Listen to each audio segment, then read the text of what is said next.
तो भगवान ने सोचा मैंने कभी क्रोधित तो दिखा ही नहीं अपनी रुक्मणी को, क्रोधित होगी तो कैसी दिखेगी, कभी तो क्रोध किया करो।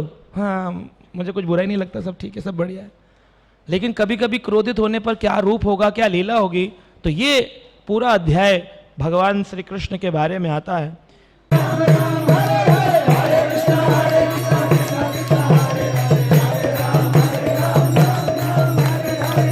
सतो गुणों का प्राकट्य है भगवान श्री कृष्ण के अंदर, और भगवान यहाँ पर अनसंवेदनशील ऐसी बातें बोलने वाले हैं, मन में सोच रहे हैं अगर मैं कुछ बुरा भला बोलूं तो शायद रुक्मणी क्रोधित हो जाए। और आचार्य श्री विष्णु चक्र ठाकुर कहते हैं जिस प्रकार सिल के ऊपर कपूर को रगड़ने से खुशबू निकलती है, कपूर को रगड़ो सिल के ऊपर तो खुशबू निकलती है, तो रुक्मणी माता कपूर की जैसी सॉफ्ट है, एकदम सॉफ्ट है कपूर। और भगवान श्री कृष्ण की वाणी वज्र के समान पड़ने वाली है, और उस पर जब रुक्मणी माता की सतोगुणी रूपी कपूर घिसा जाएगा तो अभी भक्ति और भगवान की भाव लीलाओं की खुशबू चारों विश्व में चारों ओर फैलेगी। तो इस प्रकार से यहां पर भगवान श्री कृष्ण ने बोलना प्रारंभ किया। भगवान कहते हैं देवी रुक्मणी ने अपनी दासी के हाथ से अभी भगवान श्री कृष्ण के लिए चंवर ढुलाने के लिए वो जो चंवर होता है वो लिया था। वाल व्यजनम आदाय रत्न दंडम सखी करात तेन विजयती देवी उपासम चक्रे ईश्वरम। ईश्वरम भगवान श्री कृष्ण की उपासना प्रारंभ करी थी। वाल व्यजनम, एक होता है व्यजनम, मोर पंख को बोलते हैं संस्कृत में व्यजन, व्यजनम, और उसी प्रकार से व्यंजनम व्यजनम जो भी बोले, और वाल यानी कि चमर, तो वाल व्यंजन वैसे चंवर ही बोल लेते हैं हम लोग, लेकिन वाल व्यंजन भी बोला जा सकता है चंवर को। तो वाल व्यंजनम भगवान का ले लिया, जो कि कैसा था, हमारी तरह नहीं था एल्यूमिनियम या सिल्वर का, वो था रत्न दंडित, रत्न लगे हुए थे उसके अंदर, रत्न और डंडे के ऊपर, वो ले लिया और सखी करात अपनी सखियों के हाथ से और भगवान की सेवा में लगी हुई थी। भगवान ने देखा अरे मेरी सेवा कर रही हैं, इतने में ही भगवान ने उनकी सुंदर हाथ से उनके रूप को निखारा। तो आज रुक्मणी माता का जन्मदिन है तो उनका रूप दर्शन करना चाहिए। रुक्मणी माता के हाथ में सुंदर सुंदर लाल रंग की मणियां वाली अंगूठियां पहने हुई हैं, जिससे वो रत्न भगवान श्री कृष्ण देख रहे हैं। अब मैं वज्र प्रहार करूंगा अपनी वाणी का तो कैसे रिएक्ट करेगी, अभी पूरा रूप देख रहे हैं। हाथों में अंगूठियां हैं और उनकी कलाइयों में उन्होंने रंग बिरंगी चूड़ियां पहन रखी हैं। चामर पंखे से सुशोभित भगवान श्री कृष्ण के निकट खड़ी बहुत ही सुंदर दिख रही हैं। बिल्कुल जब होता है ना बहुत पास में आप दर्शन करो तो बहुत सुंदरता निखर कर आती है। और उनकी पायलों की ध्वनि, क्योंकि ऐसे ऐसे कर रही हैं, थोड़ा आगे पीछे हिल रही हैं भगवान को वैसे, तो पायलों की ध्वनि उसमें भी रत्न लगे हैं, भगवान देख रहे हैं। और गले में चमचमाती रत्नों की माला पहनी हुई है, और उनका पल्ला जो है वो साड़ी का वो उड़ रहा है, क्योंकि भगवान की सेवा करती है तो बार बार पकड़ती हैं उसको, फिर सेवा करती उड़ जाता है वो पकड़ती। भगवान श्री कृष्ण उनको उनके कमर पर बंधी करधनी को देख करके सोच रहे हैं कितनी सुंदर है, मैं अगर कुछ बोलूंगा क्रोधित होगी, कहीं ऐसा ना हो कुछ अनिष्ट हो जाए। फिर भी भगवान उनके रूप चितवन का ध्यान करते करते, और भगवान कहते हैं कि चलो अपना खेल प्रारंभ करते हैं। तो भगवान तो सबसे बड़े नाटककार हैं, नटो नाट्यम धरो यतः, कुंती महारानी कहती हैं आपके जैसे नाटककार तो हमने आज तक देखा नहीं है। बार बार अपनी ड्रेस बदलकर रूप बदलकर नए नए आप रोल प्ले करते हो। कहीं पर आप नरसिंह बनकर प्रहलाद की रक्षा करते हो, कहीं पशुओं की रक्षा करने के लिए शुक्र बन जाते हो, वेदों की रक्षा करने के लिए, कहीं पर मछली मत्स्य जीवन जो है वो कहता है प्रभु सभी को उद्धार करोगे, हमारा उद्धार नहीं करोगे, हमारी परंपरा में नहीं आओगे, तो भगवान मत्स्य रूप ले लेते हैं। भगवान को देखो कुछ भी फर्क नहीं पड़ता, कितने दयालु हैं भगवान, जो पुकारे उसके हो जाते हैं, जो भी प्रेम से पुकारे हम उसी के हो चले, भगवान उसी के हो जाते हैं। घोड़ा बुलाता है कि हमारे वंश में आओ तो भगवान हैग्री बन जाते हैं। सूअर बुलाता है हमारे वंश में आओ तो भगवान सूकर अवतार लेके वराह बन जाते हैं। मछली कहती है हमारे वंश में आओ तो भगवान मत्स्य बन जाते हैं। कछुआ कहते हैं हमारे वंश में आओ तो भगवान कूर्म बन जाते हैं। छत्री कहते हैं हमारे वंश में आओ तो भगवान परशुराम बन जाते हैं। देवता कहते हैं हमारे वंश में आओ तो भगवान देवता बन जाते हैं, वामन देव बन जाते हैं। और मनुष्य कहते हैं हमारे बीच आओ तो भगवान राम बन जाते हैं। भगवान सब जगह हर जो व्यक्ति पुकार ले उसी के हो जाते हैं। तो इस प्रकार भगवान की दयालुता बहुत सुंदर है। और साथ साथ में रुक्मणी माता जो लक्ष्मी है इनकी भी दयालुता कम नहीं है। श्लोक उद्धृत किया गया है, कहते हैं ये पराशर जी ने बोला है इस श्लोक को, देवत्व देव देहायाम मनुष्यत्वे चा मानुषी विष्णुर्देहना रूपाम करोति आत्मन अस्तुनम। कहते हैं देवत्वम देव देहम, जब भगवान देवता बनते हैं तो लक्ष्मी जी देवी बन जाती हैं, जब मनुष्य बनते हैं तो उनकी मानुषी स्त्री बन जाती हैं, जब विष्णु बनते हैं तो लक्ष्मी बन जाती हैं, और ओरिजिनली तो कृष्ण है गोविंद, उनके साथ राधा रानी रहती हैं। तो ये सब राधा और कृष्ण का ही खेल चल रहा है पूरे विश्व के अंदर। वो इसी प्रकार पराशर मुनि ने बनाया और कुछ नहीं है, ज्यादा कंफ्यूज होने की जरूरत नहीं है। एक ही जगह से सारी लीला हो रही है, ट्रांसफॉर्मर एक ही है गोलोक धाम में, वहीं से सारा प्रकाश हो रहा है पूरे विश्व के ब्रह्मांडों के अंदर। तो भगवान कृष्ण ने कहा कि हे राजकुमारी रुक्मिणी, आपको संसार में और कोई नहीं मिला विवाह करने के लिए। अभी ये नहीं कि तुरंत विवाह हुआ तुरंत बोलने लग गए। रुक्मी का वध हो चुका है। रुक्मी का वध कब हुआ? जब उन्हीं के पौत्र यानी अनिरुद्ध का विवाह हो रहा है। तो 3 जनरेशन के बाद, कितनी पुरानी बात हो गई है, आज अचानक से खेलने का मन कर गया उनका। और वो बोल रहे हैं तुमने हमें ही क्यों चुना था? रंच मात्र भी हम तो तुम्हारे समान नहीं है, मेरा तो तुम्हारे से कोई बराबरी नहीं, कहाँ तुम और कहाँ मैं। तो रुक्मिणी जी सुनने एकदम से झटका लगा, क्या बोल रहे हैं आज अचानक से द्वारकाधीश। तो रुके नहीं, कहते हैं हे सुंदर बोहों वाली, तुमने राजाओं से भयभीत होकर के समुद्र में शरण लेने वाले की शरण क्यों ग्रहण करी? क्योंकि मैं तो भागा था जरासंध के डर से, और फिर मैंने समुद्र के मध्य द्वारका नगरी बनाई। तो तुमने एक डरे हुए व्यक्ति, भयभीत व्यक्ति की शरण क्यों ली? तुम्हारे को इतने सुंदर सुंदर शक्तिशाली राजा मिले थे। आगे कहते हैं कि देखो, विवाह और मैत्री समान व्यक्ति के अंदर होना चाहिए। सेम कुल हो, आदमी कहते हैं ना हमारे कुल के हैं, ये नीचे कुल का ऊंचे कुल का, समान। मित्रता भी ऐसी होती है। अब एक भक्त को भक्त मिलता है, शराबी को शराबी मिलता है, समान स्थिति में ही व्यवहार होता है। सजातीय संघ कहते हैं हम लोग की, सजातीय होना चाहिए, जाति समान, लाइक माइंडेड, उसी के अंदर होती है व्यक्ति की बातचीत व्यवहार। तो विवाह मैत्री संपत्ति, जन्म, प्रभाव, आकृति, उत्तम स्थिति, उत्तम संतान, उत्तम धन, इन सभी पैरामीटर्स पर मित्रता और विवाह होते हैं। मेरा और तुम्हारी तो कोई समानता ही नहीं थी। मैं ठहरा ग्वाला गांव का और तुम ठहरी राजकुमारी भीष्मक पुत्री भैष्मी। मुझे तुमने ग्वाले को क्यों चुन लिया? मुझ में तो कोई सद्गुण भी नहीं है। मैं तो हमेशा सिर्फ भिखारियों के द्वारा ही प्रशंसित होता हूं, जिनके पास खाने कमाने को कुछ नहीं होता, हरे कृष्ण जप रहे होते हैं, वही मेरी तारीफ करते हैं। और तुम्हारी तारीफ तो, लक्ष्मी की तारीफ तो सारे बड़े बड़े सेठ करते हैं। लक्ष्मी पूजा करते हैं, नारायण की पूजा करते हैं, मूर्ख होते हैं। उनको नारायण के साथ लक्ष्मी की पूजा करनी चाहिए, क्योंकि नारायण के साथ लक्ष्मी पूजा होती है तो नारायण गरुण पर चलते हैं, और गरुण बुद्धि का, विवेक का प्रतीक है। तो उनको बुद्धि आती है कि पैसे को मंदिर निर्माण में लगाना चाहिए, द्वारका नगरी बनाने में। लेकिन जब खाली लक्ष्मी की पूजा करते हैं तो लक्ष्मी का वाहन है उल्लू। वो उल्लू पर बैठ कर आती है और मति भ्रमित करती है। बहुत धन होता है लेकिन हॉस्पिटल में, प्रॉपर्टी में पोजीशन नहीं मिल रहा, 50 लाख का प्लॉट हमारा चला गया, बिल्डर भाग गया, 50 लाख चले गए। 50 लाख यहाँ दे देते तो कल बताया था उसका 10 गुना आपको भगवान वापिस दे देते, लेकिन वहाँ सही जगह नहीं देंगे, गलत जगह लगाएंगे। यही है खाली लक्ष्मी पूजा करना, उल्लू पर आती है, उल्लू बना देती है। और वही आप नारायण के साथ पूजेंगे, द्वारकाधीश के साथ, तो फिर आपको विवेक आएगा कि इस धन का सदुपयोग कैसे करें। तो भगवान ने कहा कि हमें तो कोई सद्गुण नहीं, हमें तो सिर्फ मूर्ख भिखारी लोग ही पूजा करते हैं, जिनके पास कुछ नहीं है। लोग बोलते हैं हमें नहीं करनी कृष्ण पूजा, सुदामा बना देते हैं। अरे सुदामा को बाद में जो मिला वो नहीं पता, रिजल्ट नहीं मालूम, सुदामा बना देते हैं। सुदामा को भगवान ने थोड़ी बना दिया ऐसा, भगवान से तो एक बार मिले और भगवान ने उनको सब कुछ प्रदान कर दिया। लोग घबराते हैं, हमें नहीं बनना सुदामा, हाँ सब कुछ भगवान छीन लेते हैं। ये कथा सुनाओ भी तो कई कई जगह पे बीच में से लोग उठ कर चले जाते हैं, कह रहे अरे इतनी दुख भरी कहानी हमें नहीं सुननी। और घबराए हुए हैं भगवान की भक्ति को लेकर के। और उसमें ऊपर से सुखदेव मुनि ने भागवत में श्लोक और बोल दिया, यस्यम अनुग्रहम आस्ति, जिस पर मेरी कृपा होती है उसका धन छीन लेता हूं। ये पढ़कर तो आदमी भागवत आगे पढ़ ही नहीं पाता, कह रहा इतना सब पढ़ा छिनाने के लिए, हम तो पाने के लिए मंदिर आ रहे थे रोज। तो यहां पर भगवान ने कहा कि देखो तुम्हें मैंने हर लिया इसलिए नहीं क्योंकि तुमने मुझे लेटर लिखा था, चिट्ठी, प्रथम प्रेम पत्र लिखा था। मैं तुम्हें हर कर लाया था, छीन लाया था, उठा लाया था रथ के ऊपर, इसलिए क्योंकि मैंने देखा मैं राजा हूं और दूसरे राजा तुम पर आक्रमण कर रहे थे, तुम भयभीत थी। तो भयभीत स्थिति में बचाना ये एक साधारण अच्छे व्यक्ति का कर्तव्य है। तो एक अच्छा व्यक्ति हूं मैं, राजा हूं, लेकिन तुम्हारे योग्य नहीं हूं। तो मैंने तुमको प्रेम के कारण नहीं उठाया था, मैंने तो तुमको सिर्फ ऐसी दया के कारण कि स्त्री रो रही है, चिट्ठी लिख रही है, बचा लो बचा लो, मैंने बचा लिया तुमको।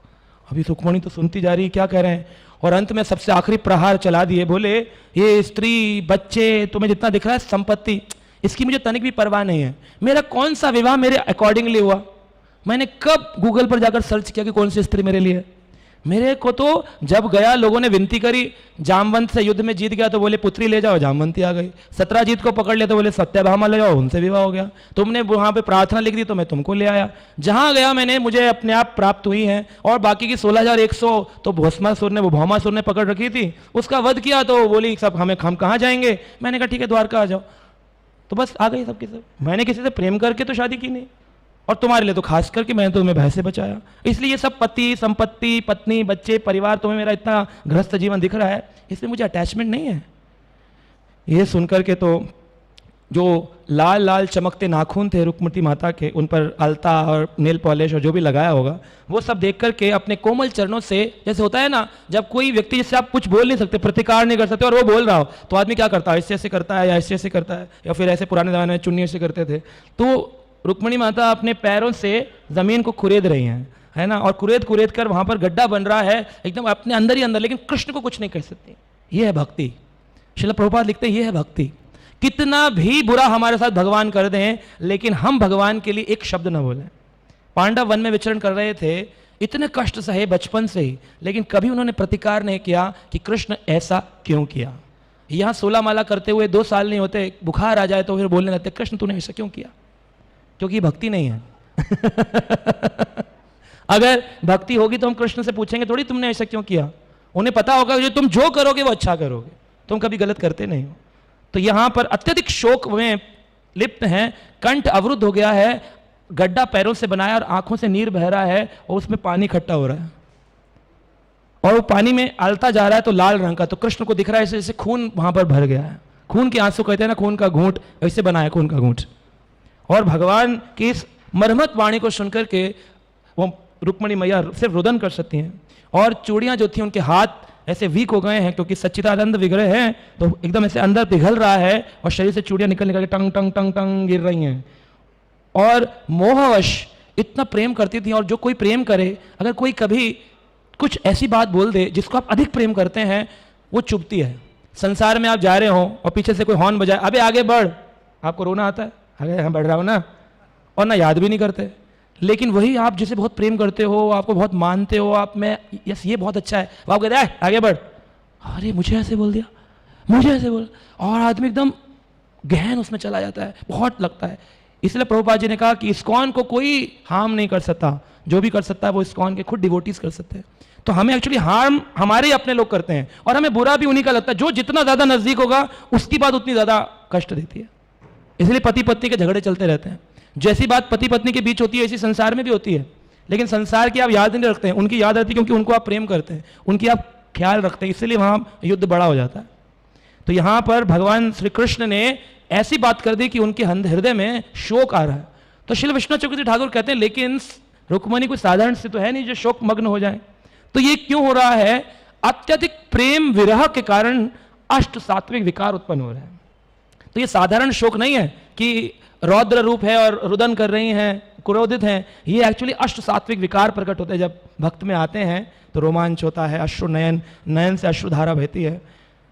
और फिर भगवान ने देखा कि बेचारी मूर्छित होकर जमीन पे धड़ाम से गिरी। अब भगवान ने कहा बहुत हो गया, इससे ज्यादा नहीं। तुरंत ही भगवान ने क्या कहा? पर्यांगत अवरुद्धाशु तामुत्थाप्यम चतुर्भुजा केशान संयुतवक्त्रम प्राम्रजतः पंग पाणिनः। पाणिनः चतुर्भुज, भगवान ने द्वारकाधीश ने अपना चतुर्भुज रूप प्रकट किया और भगवान ने 2 हाथ से तो रुक्मणी जी को उठा लिया और 1 हाथ से पानी के छींटे डाल रहे हैं और 1 हाथ से चवर कर रहे हैं। हम नहीं कर सकते क्योंकि हमारे 2 ही हैं, तो हमें उठाकर बेड पे लिटाना पड़ेगा, फिर पानी डालना पड़ेगा और फिर पंखा करना पड़ेगा। लेकिन भगवान के पास चतुर्भुज हैं, चतुर हाथ हैं, तो उसे उठाया, 1 से पंखा और 1 से पानी का छिड़काव करने लगे। जब ऐसा कर रहे थे और पानी छिड़कने के बाद बालों के ऊपर पानी था तो बाल ठीक कर रहे हैं कि उठेगी, शीशा देखेगी तो फिर बोलेगी कि ऐसा कर दिया, तो वापस सेटल कर दिया भगवान ने प्रेमवश। अब भगवान उनसे कह रहे हैं, जब वो होश में आई तो भगवान हंसने लगे। अब ये बड़ी खतरनाक बात है, कुछ बोल दो उसके बाद बोलो आई वाज जस्ट जोकिंग। अरे ये भगवान ने किया है, सारी बात बोल दो अपने मन की, फिर बोलो मैं तो ऐसे मजाक कर रहा था, आई वाज जस्ट जोकिंग। भगवान को क्या? श्री भगवान वाच, भगवान कह रहे हैं मां मां वेधर भी अस्वेथा जाने त्वम मत परायणम त्वत्वचः श्रोतु कामेना शेवल्याचिरितम अंगेन। शेवल्य का मतलब हंसी के लिए। अरे मैंने तो सिर्फ केवल अपने वचन तुमने जो सुने हंसी के लिए कहे थे। ओहो, मुझे क्या पता था तुम ऐसा कर लोगी, ऐसा क्या हो गया? और एक शब्द में कहते हैं ओ मेरे प्रिय भामिनी। भामिनी का मतलब होता है जो क्रुद्ध चंचल स्त्री हो, क्रोधित हो, उसको भामिनी कहते हैं। पत्नी अगर कभी क्रोधित हो तो आप उसे भामिनी कह सकते हैं। उसको पता नहीं होगा तो उसे क्रोध नहीं आएगा कि आप उसे बोल रहे हैं कि तू क्रोधित है। हे भामिनी, यानी कि अत्यधिक क्रोधित चंचल स्त्री। लेकिन रुक्मणी से इस प्रकार प्रहास करने पर भी, रुक्मणी को भामिनी कहने पर भी रुक्मणी ने कोई क्रोध के लक्षण अभी तक प्रकट नहीं किए। क्यों? भक्तिया प्रभाव अपि में तस्य ना प्रतिकुर्वंती, कुछ भी कहने पर शिप्ता शप्ता कुछ कर लो, उपेक्षित, मैं कुछ नहीं बोलूंगा, रिटिलिएट नहीं करता है भक्त। रुक्मणी जी ने पूरी भक्ति का भाव दिखाया, कुछ नहीं कहा। और फिर अब भगवान श्री कृष्ण ने जब इस प्रकार कहा कि मैं मजाक कर रहा था, मैं तो खाली टीजिंग कर रहा था, मैं तो खाली मजाक कर रहा था, अब उनका डर जो था वो चला गया। इस बात को ज्ञात्वाम, इस बात को ज्ञान पर पाकर के सारा का सारा भय अभय में बदल गया। यानी कि अगर किसी को ज्ञान प्राप्त हो जाए तो उसका भय संसार का अभय में बदल सकता है। लोग प्रश्न पूछते हैं जब हरि नाम ये सब कुछ है तो शास्त्र क्यों पढ़ने हैं? शास्त्र पढ़ने हैं ज्ञान पाने के लिए, ताकि जो भय है वो अभय में बदल जाए। आपको सब समझ में आ जाएगा, कर्म, प्रतिक्रिया, क्रिया, प्रारब्ध, कूटम, बीजम, अप्रारब्ध। जब ये फिलॉसफी समझ में आती है तो फिर ज्ञान आने पर सब कुछ ठीक हो जाता है। इसीलिए भगवान ने कहा चतुर्विधा भजन्ते माम सुकृति जना अर्जुन। हे अर्जुन, 4 लोग मेरा भजन करते हैं, अर्थ, अर्थार्थी, ज्ञानी, जिज्ञासु। चारों में से कौन प्रिय है? ज्ञानी। ज्ञानी प्रिय। क्यों? भगवान कहते हैं बहुनान जन्म जन्मनान्ते ज्ञानवान मान प्रपद्यन्ते। जिसके पास ज्ञान होगा, बहुत जन्म लगा भी दिए, अगर ज्ञान नहीं पाया, सोच करके कि कौन पढ़ेगा, हम तो पढ़ना नहीं आता, बहुत मेहनत करनी पड़ेगी। अगर आप पढ़ नहीं सकते तो श्रवण कर लो। ज्ञान पाने के बाद ही बहुत जन्मों के बाद बहुनान जन्म जन्म आन्ते ज्ञानवान माम प्रपद्यन्ते वासुदेवम सर्वम इति स महात्मा सुदुर्लभा। दुर्लभ नहीं है, सुदुर्लभ है जो ज्ञान के रास्ते पर चलते हैं। भगवान ने कहा ये सबसे अच्छा रास्ता है ज्ञान। और इस ज्ञान से यहां बता रहे हैं अभय प्रकट होता है जीवन में, भय अभय में बदलता है। रुक्मणी जी ने जब भगवान ने इस प्रकार से कहा, सारा भय जाता रहा, तो रुक्मणी अब बड़े ही प्रेम से सभी प्रश्नों का उत्तर दे रही हैं कि भगवान ने जो उनके ऊपर लगाए कि तुमने ऐसा क्यों किया, वैसा क्यों किया। तो अभी सभी प्रश्नों के उत्तर यहां पर रुक्मणी जी देंगी। प्रथम प्रश्न था कस्मान नो विवशम समान, तुमने हमको क्यों चुना जब हम तुम्हारे समान ही नहीं थे? हम तुम्हारे समान तो थे नहीं, इक्वल तो थे नहीं, हमारा वर्ण कुल सब अलग है। तुम क्षत्रिय वर्ण की और हम जो है वैश्य वर्ण के, हम तो क्षत्रिय थे नहीं। और अगर चलो वसुदेव जी की द्वारा देखा भी जाए कि हम क्षत्रिय हैं, तब भी मेरा रंग काला, तुम्हारा रंग गोरा। गोरों की ना कालों की ये दुनिया है दिल वालों की। तो ये कैसे कर दिया तुमने, काले के साथ विवाह कैसे कर लिया? तो रुक्मणी जी कह रही हैं विनयवश आप अपनी पहचान को छुपा रहे हैं। मैं तो आप ही की अंतरंगा शक्ति हूं, जिसे आप बाहरंगा शक्ति के रूप में स्थापित कर रहे हैं। आप मुझे बार बार कह रहे हैं मुझसे अपने से अलग कर रहे हैं, तुम अलग हो, तुम अलग हो। अरे अंतरंगा शक्ति जो है भगवान के अंदर रहती है, वो कभी भगवान से अलग हो सकती है? शक्ति तो शक्तिमान के अंदर ही रहती है, तो हम अलग कहां हैं जो आप मुझे बार बार अलग कर रहे हैं? हम तो इक्वल ही है ना, एक ही प्लेटफॉर्म पे। शक्ति शक्तिमान, एक के बिना दूसरे की गाड़ी चलती नहीं, तो हम दोनों तो समान स्थिति पे हैं। आप मुझे बाहरंगा शक्ति क्यों कह रहे हैं? मैं तो आपकी अंदरंगा शक्ति हूं।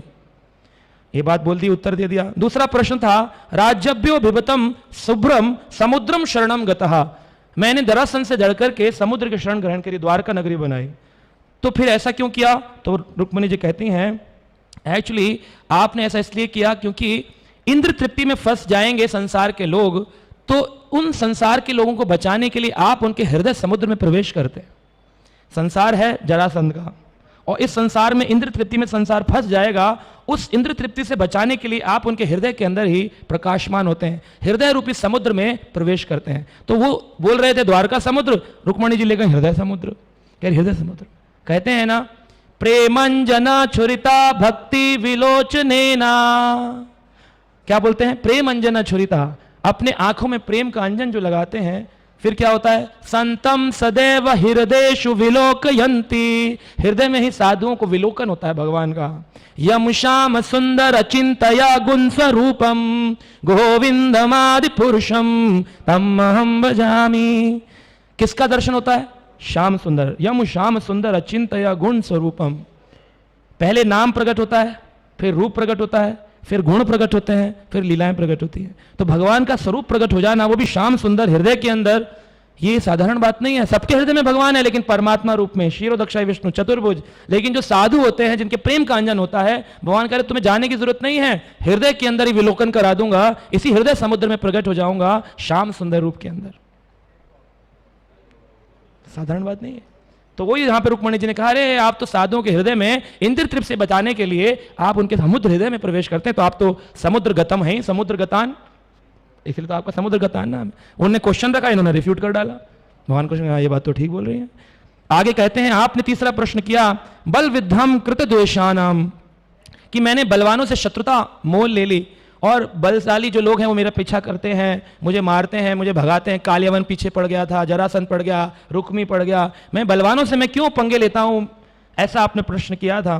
तो इस जगत में इंद्रियां ही प्रबल हैं और उस इंद्रियों से प्रबल व्यक्ति बचने के लिए केवल आप ही की शरण में तो जाता है। अगर इंद्रिय के भाव से, इंद्रिय तृप्ति से, इंद्रिय प्रबलता से, इंद्रिय वेग से बचना है तो केवल आपकी शरण के अलावा है कौन सी शरण। इसीलिए इंद्रियों की जब आपसे युद्ध होता है माया का, तो युद्ध तो होगा ही, और आपने माया के अगेंस्ट युद्ध छेड़ रखा है कि जो भी भक्ति करेगा वो हमारे शरण में आएगा और जो भक्ति नहीं करेगा वो माया की शरण में जाएगा। जो भक्त बनता है फिर माया उसके खिलाफ युद्ध करती है। तो ये तो आप ही ने सारा कुछ सिस्टम सेट किया हुआ है। तो यहां पर भगवान को बोला बलशाली कौन है, माया संसार में भक्तों को घेरती है, और उस भक्ति भावना से जब वो मुक्त कर देते हैं तो आप युद्ध करते हैं उनके खिलाफ। इसलिए तो आपने बलशालियों के अगेंस्ट युद्ध बोल रखा है।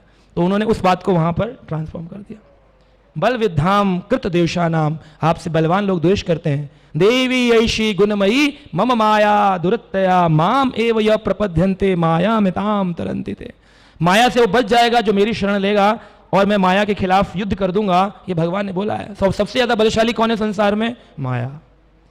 माया सबसे बलशाली है। बल विद्धाम और कृत द्वेषानाम, भगवान उससे द्वेष करते हैं, हटाओ, अपने भक्तों को पास नहीं आने देते हैं। चौथा प्रश्न आपने किया था त्यक्त्वा नृपसानानाम, आपने राज सिंहासन छोड़ दिया मथुरा का और भाग गए, भाग करके आपने द्वारका नगरी बनाई। तो आप भागते क्यों हैं, तथाकथित जो नेता है ना संसार के, जो अपने आप को राजा बताते हैं, नेता बताते हैं, लीडर बताते हैं, उनके लिए जीवन अंधकार के समान है।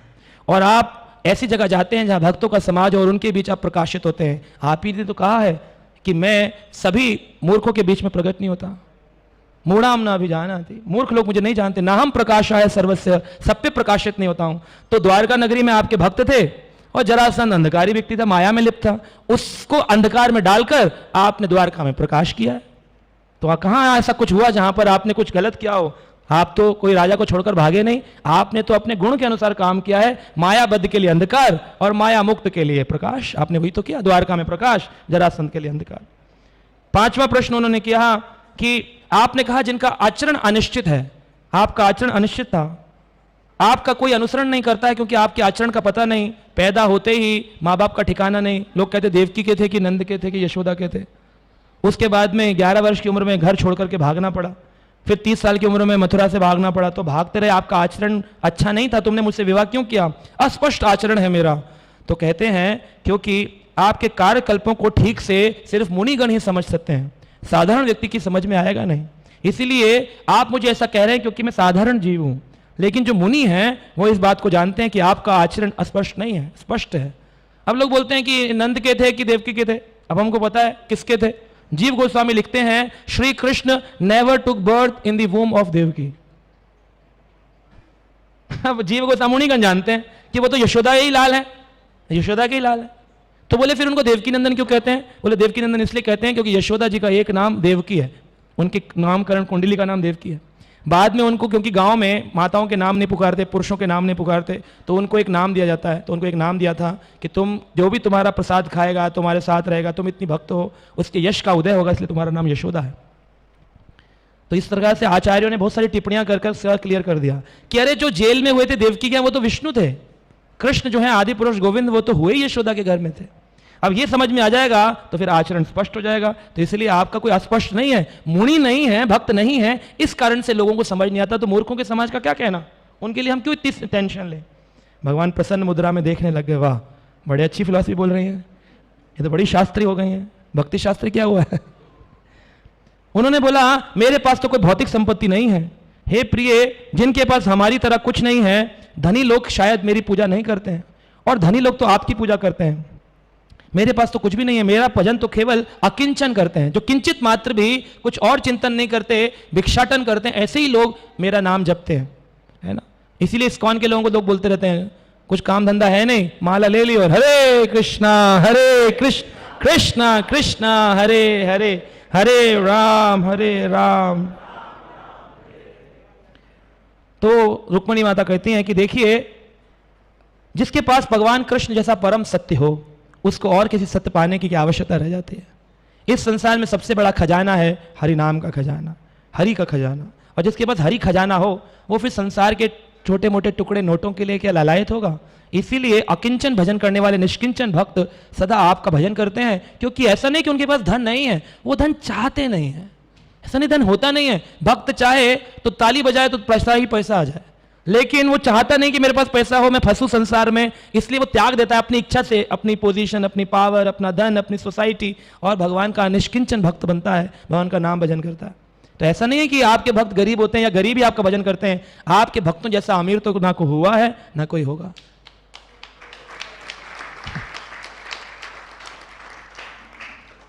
इसलिए आपका एक नाम है निष्किंचन जन प्रिया, अकिंचन भजन करने वाले। आप दरिद्रों के प्रिय नहीं हैं, आप तो भक्तों के प्रिय हैं। उन्होंने फिर प्रश्न किया, आपने मुझसे प्रश्न किया था कि विवाह तो मैत्री उन व्यक्तियों के मध्य होती है जिनका इक्वल कुल हो, तो इसको आप कि मैं समझ सकती हूं, ऐसा इसलिए हुआ क्योंकि आप अपने इंद्रिय तृप्ति की भौतिक धारणा का परित्याग करते हैं और भगवान की जो भक्ति ग्रहण करते हैं उनको समझ सकना सच में बहुत मुश्किल है। तो डिवोशनल लाइफ में भी लोग बोलते हैं कि जो डिवोटी बन गए उनकी डिवोशनल मैरिज में क्या हमें कुल वर्ण का विचार करना चाहिए? नहीं। जैसे एक डॉक्टर का विवाह डॉक्टर से होता है क्योंकि गुण कर्म के आधार पर वो दोनों एक दूसरे की बात को समझते हैं, ऐसे ही भक्त का विवाह भक्त से होना चाहिए क्योंकि दोनों 16 माला की इंपॉर्टेंस को समझते हैं, मंगल आरती की इंपॉर्टेंस समझते हैं, भागवत की इंपॉर्टेंस समझते हैं। अगर आपने किसी से कर लिया ऐसे से विवाह जो नहीं समझता है, वो हमेशा आपका प्रतिकार होता रहेगा घर में, चल दिए सुबह उठाकर थैला अपने हरे कृष्ण, काम धंधा है नहीं, घर की रिस्पॉन्सिबिलिटी कौन देखेगा, एक दूसरे पर ब्लेम गेम चलता रहता है। इसीलिए वो बोल रही हैं कि ऐसा कहाँ है कि मैंने ऐसे व्यक्ति से, आप भक्त प्रेमी और भक्त भगवान प्रेमी, तो हमारे में तो प्रेम है, हमने कहाँ ऐसे कहीं अलग बात खांसी कर ली, अलग वर्ण अलग, कोई अलग नहीं है, हम दोनों एक दूसरे के प्रेमी हैं, आप के मैं और आप हमारे। तो भगवान के हृदय में कौन रहते हैं? भक्त। और भक्त के हृदय में कौन रहते हैं? भगवान।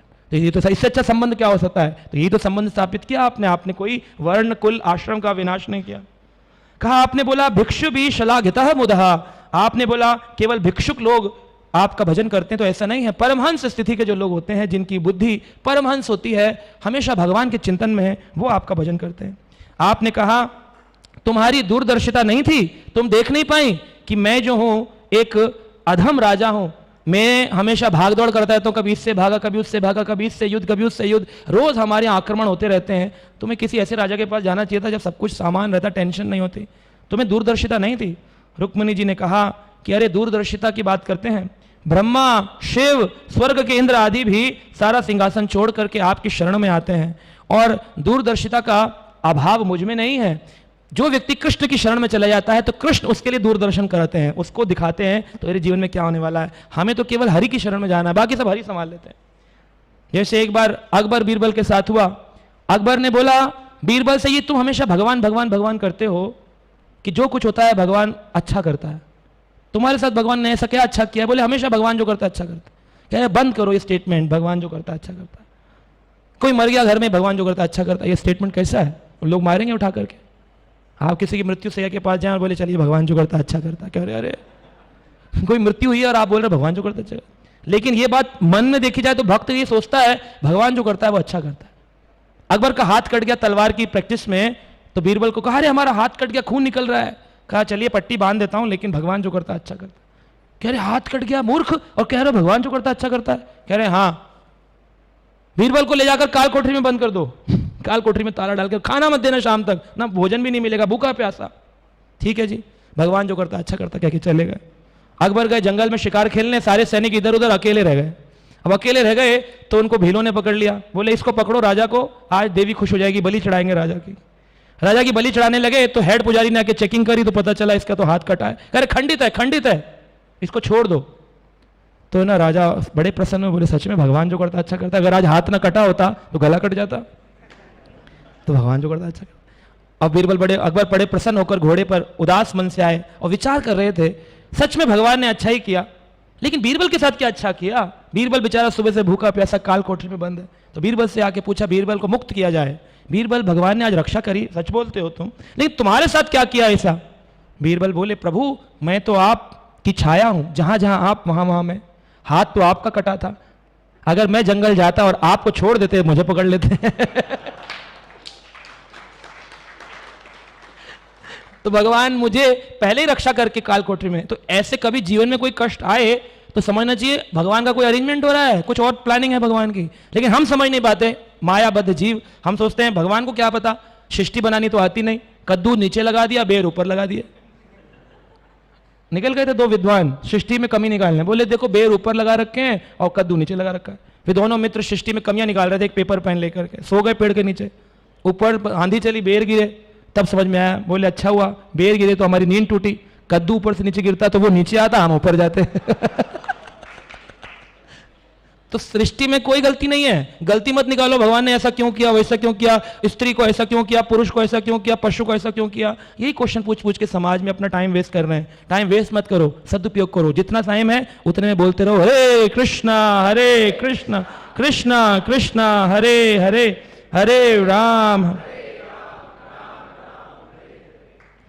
और इस प्रकार से रुक्मिणी माता ने अपना अनुभव बताया। सवे पति शायद अकुतो भयम स्वयं, आप तो खुद ही भय को भी जीतने वाले हैं, अभय आपका नाम है। तो इसीलिए मैंने आपकी शरण ग्रहण करी है और मैं आपको अपने पति रूप में पूछती हूँ और सदा पूछती रहूंगी। और केवल मैं ही नहीं, इस संसार में जो भी आपको अपना पति मानेगा, जैसे मीराबाई ने मान लिया था कि भाई मेरे तो गिरधर गोपाल दूसरों ना कोई, जाके सिर मोर मुकुट मेरो पति सोई। अब यहाँ पर वो पति पत्नी वाला संबंध नहीं है, इसको गलत नहीं समझना चाहिए कि वही शादी करके घूमने और पैसे मांगने की बात कर रहे हो। पति का मतलब है पालन करता इति पति। शास्त्र कह रहे हैं जो पालन करता है, सांस दे रहा है, रोटी दे रहा है, खाना दे रहा है, हर चीज का अरेंजमेंट करके दे रहा है, उस प्रभु के शरण में जाना चाहिए। इसीलिए भगवान का नाम है जगतपति, है ना। उन जगतपति की शरण में जाओ। तो वो कह रही है मैं खाली आपकी पत्नी थोड़ी हूं, इस संसार में जितने पुरुष स्त्री हैं सभी तो आपकी पत्नी है, केवल आप भोगता है और हम सब तो भोग्य हैं। तो हमने कहाँ गलती करी आपसे विवाह करके। भगवान बड़े प्रसन्न हुए। भगवान ने कहा राजकुमारी हम तुम्हें इसलिए झुटला रहे थे, इसलिए हम ठिठोली कर रहे थे, इसलिए मजाक कर रहे थे ताकि तुम्हारे क्रोध को देख सके। इसमें कोई दो राय नहीं कि तुम्हारे वचन सत्य हैं, लेकिन फिर भी मैं चाहता था कि तुम्हें थोड़ा सा क्रोध आए। तो विष्णु चौधरी ठाकुर कहते हैं कि रुक्मिणी कृष्ण का प्रेम शुद्ध प्रेम है, जो कि शुद्ध प्रेम का वर्णन करते हैं किसी भी स्थिति उत्पन्न होने पर जो अनब्रेकेबल होता है। और